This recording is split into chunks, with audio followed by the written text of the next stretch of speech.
Welcome to another episode of Care Connection. Today, we will be discussing the topic of alcohol. About 23% of West Springfield's middle and high school students report drinking alcohol within the past month, making alcohol the most commonly used substance among students in West Springfield. But even with these high rates, most students actually reported that they think at least half of their peers are drinking.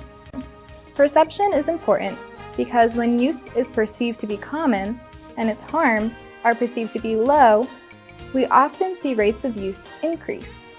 Therefore, it's essential that adolescents are provided with accurate and age-appropriate information. Substance use during brain development, which occurs until about the age of 25, is dangerous for health and well-being.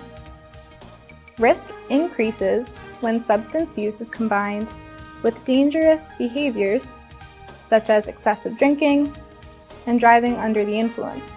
Research shows that underage drinkers tend to drink less often but more heavily than those 21 and older.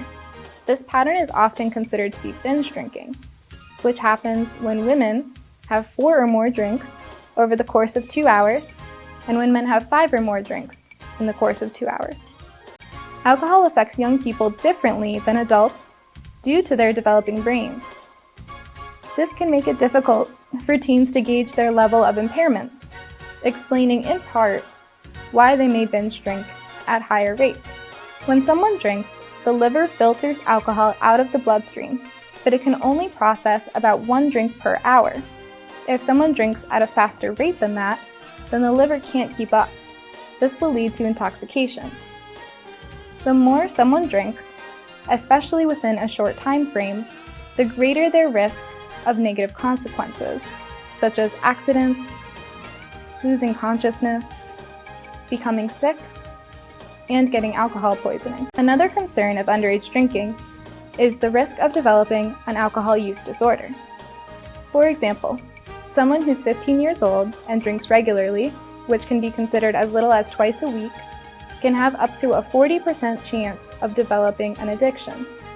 If that person waits until the age of 21 to drink, the risk decreases to 7%. And if they wait until the age of 24, the risk drops to less than 2%. There are simple steps we can take to reduce youth access to alcohol at home, such as keeping alcohol in a locked cabinet. Teens are also less likely to drink if they grow up in a home that has clear rules and expectations around alcohol and substance use, which is one of the many reasons it is so important to have conversations that are frequent and age-appropriate. For more information, you can visit our website at www.townofwestspringfield.org/care. You can also find us on Twitter, Instagram, and Facebook. Thanks for tuning in to another episode of Care Connection, and remember, collaborative accountability reaches everyone.